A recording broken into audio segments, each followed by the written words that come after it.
السلام عليكم ورحمة الله وبركاته. تحية لكل متابعيني الكرام، أهلا في قناتكم التعليمية إنجليزي محمد علي علام.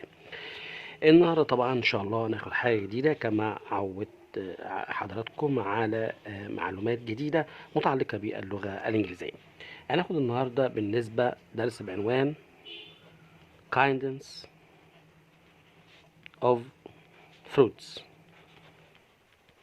يعني أنواع الفواكه.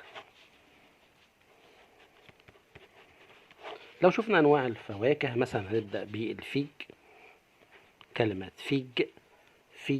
فيج يعني تين، يبقى عندنا فيج يعني تين. حرف الجي أخذ صوت الجيم، حرف الآي أخذ صوت الياء، حرف الإف أخذ صوت الفاء. لما نيجي نجمعها أصبحت فيج، يعني تينة واحدة.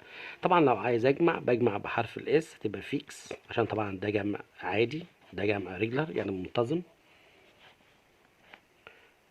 عندنا كلمة أبل يعني تفاحة، أبل تفاحة. نفس النظام، الإيه تاخد صوت الألف، البي تاخد صوت الباء، البي التانية تاخد صوت الباء، ولكن واحدة بس اللي تنطق والثانية سايلنت. اللي طبعا لام. طبعا حرف الإي إذا جاء في آخر حرف الكلمة يكتب ولا ينطق. هنا طبعا متابعين الكرام للبي التانية ما خدناش. طبعا القاعدة بتقول في حالة وجود حرفين متشابهين فإن في هذه الحالة ينطق الأول والثاني لا ينطق. يبقى نجمع ادي الألف وادي حرف الباء وادي اللام، يبقى أبل يعني تفاحة. طيب لما نشوف مثلا الكلمة اللي بعدها كلمة أورانج. نجد أن هذه الكلمة بمعنى برتقالة واحدة. حرف الأو تاخد نفسها أو، بعد كده الآر، بعد كده الإيه ألف، بعد كده الإن نون، أقرب صوت لها النون. بعد كده حرف الجي هياخد صوت الجيم معطشة، يعني ياخد جه، يعني كأنه مكتوب جي مش جي، يعني كأنه الجي ده جي.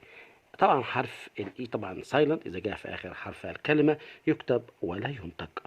هنا طبعا بالنسبة حرف الجي أخذ صوت الجه. لماذا؟ عشان القاعدة بتقول إنه حرف الجي لو جه بعد منه حرف الإي أو الآي أو الواي فإن في هذه الحالة بينطق جه.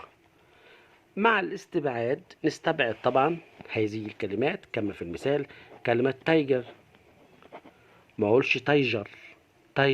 لاحظ إن الجيم هنا الجي اتنطقت جيم. تايجر اللي هو النمر. أيضا كلمة مثلا سينجر